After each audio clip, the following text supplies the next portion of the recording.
Hello, good morning students. आज हम जो है कक्षा 6वीं में संस्कृत विषय में संख्या बोध पढ़ने जा रहे हैं। और कल मैंने आपको संख्या बोध के बारे में बताया था कि हम संस्कृत में संख्याओं की जानकारी कैसे प्राप्त करते हैं। क्योंकि जैसे आपने हिंदी में पढ़ा होगा, इंग्लिश में पढ़ा होगा कि 1 2 3 4 5 6 7 8 9 10 या 1 2 3 4 5 6 7 8 9 10। तो आपने देखा होगा कि इंग्लिश में और हिंदी में जो गिनतियाँ होती हैं, जो काउंटिंग होती हैं, वो प्राय सभी के लिए एक जैसी होती हैं।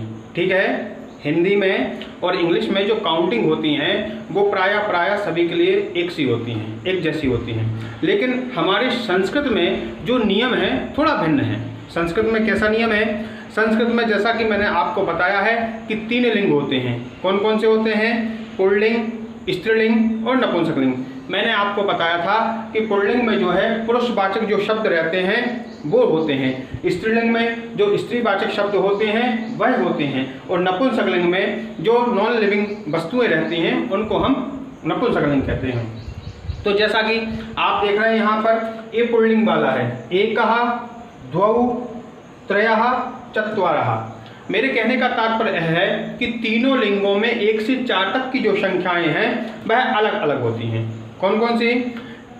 तीनों लिंगों में 1 से 4 तक की संख्याएं अलग अलग होती हैं। जैसा कि आप यहाँ पर श्याम पट्ट पर देख रहे हैं क्या कि एकः, ठीक है, यहाँ पर एका और यहाँ पर एकम। ठीक है, पुल्लिंग में क्या है? एकः। जहाँ पर विसर्ग लगे होते हैं वो हमेशा पुल्लिंग होता है, इसका ध्यान रखना है। एक बार और सुने, जहाँ पर विसर्ग लगे होते हैं वो शब्द हमेशा पुल्लिंग के शब्द होते हैं, और जहाँ पर बड़े आ की मात्रा लगी रहती है वह शब्द हमेशा स्त्रीलिंग के शब्द होते हैं, और जहाँ पर अम लगा रहता है वह शब्द हमेशा नपुंसकलिंग के शब्द होते हैं। इस बात का आपको विशेष करके ध्यान रखना है।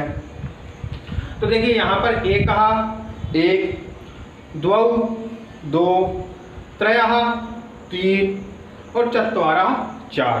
ठीक है, यहाँ पर लेकिन आप थोड़ा अंतर देखेंगे। एका 1, द्वे 2, तिस्रः। यहाँ पर क्या है? त्रयः, लेकिन यहाँ पर थोड़ा प्रोनाउंसिएशन अलग है, यहाँ पर लिखा है तिस्रः।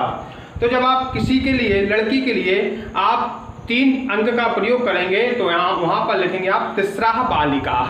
क्या लिखेंगे? लेकिन जब आप बालकों के लिए प्रयोग करेंगे तो वहाँ पर आप लिखेंगे कि त्रयः बालकाः। बात आ रही नहीं आ रही समझ में? जो बालिकाओं के लिए है वहाँ पर शब्दों का प्रयोग अलग होता है, और बालकों के लिए वहाँ पर अंकों का प्रयोग अलग होता है। तो यहाँ पर आप लिखेंगे त्रयः बालकाः बालकों के लिए, और बालिकाओं के लिखेंगे तिस्रः बालिकाः। उसके बाद चत्वारः बालकाः। क्या लिखेंगे आप? चत्वारः बालकाः। और बालिकाओं के लिए चतस्रः बालिकाः। ठीक है, बालकों के लिए क्या लिखेंगे? चत्वारः बालकाः, और बालिकाओं के लिए चतस्रः बालिकाः। ठीक है, अब हम चलते हैं नपुंसकलिंग में। जैसे अब एकम, तो एकम निर्जीव क्या है? जिसके अंदर जीव नहीं है उसको बोलते हैं नपुंसकलिंग। जैसे एकम पुस्तकम। ठीक है, क्या बोलेंगे? एकम पुस्तकम। द्वे पुस्तके। क्या बोलेंगे? द्वे पुस्तके।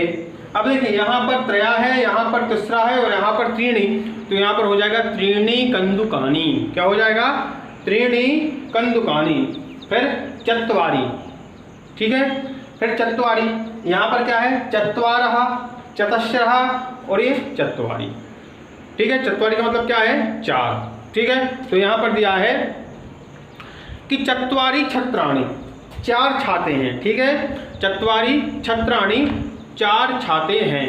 तो हमको इसका ध्यान रखना है कि जो हमारा जो संख्या बोध है तीनों लिंगों में अलग अलग होता है, इसका विशेष करके ध्यान रखना है आपको। ठीक है, तो आइए एक बार हम पुनः इसका अभ्यास करते हैं। आप लोग बुक खोल लीजिए। मुझे आशा है कि एक जो यहाँ पर दिए हुए हैं आप घर पर बैठ करके इनका अभ्यास करेंगे। तो आइए,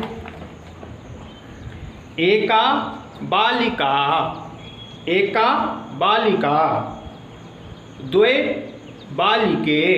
अभी हम स्त्रीलिंग का अभ्यास कर रहे हैं, ध्यान रखना है। तिस्रः मालाः, चतस्रः अजाः। चतस्रः यानी 4, अजाः यानी बकरियां। ठीक है, पंच चटकाः 5 चिड़ियाएँ, षड् घटिकाः 6 घटिकाएँ 6 घड़ी हैं, सप्त मक्षिकाः 7 मक्खियाँ, अष्ट छुरिकाः 8 छुरियाँ चाकू, नव पिपीलिकाः 9 चींटियाँ यानी 9 चींटियाँ। आप देख रहे हैं कि पिक्चर बनी हुई है, अब आप काउंट कर सकते हैं, गिन सकते हैं। और 10 बालिकाः 10 बालिकाएँ। आइए पुनः फिर अभ्यास करते हैं। एकम हलम। अब ये नपुंसकलिंग की बात आ गई। किसकी बात आ गई? नपुंसकलिंग की। तो एकम हलम, एक हल। हल आपने देखा होगा कि पहले जब ट्रैक्टर नहीं थे तो बैलों से किसानी होती थी, हलों से किसानी होती थी, तो बैल जो है खेतों को जोतते थे।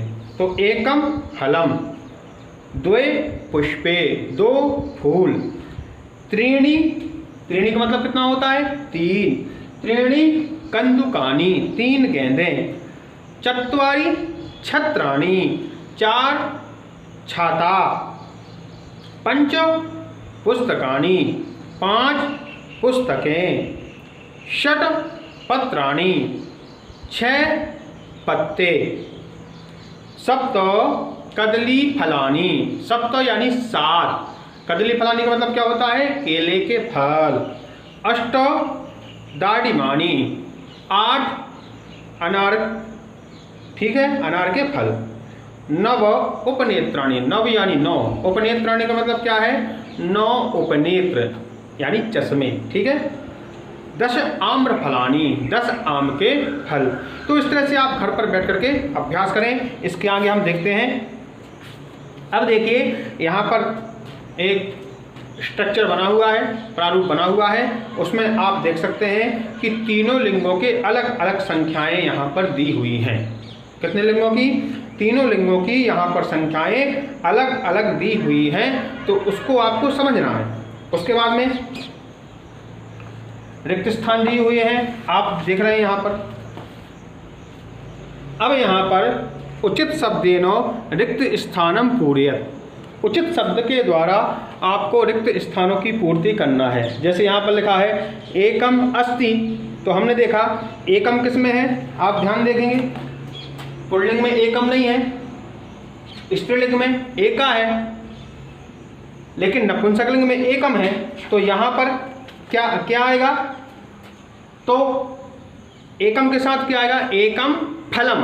यहाँ पर क्या आएगा? फल आएगा।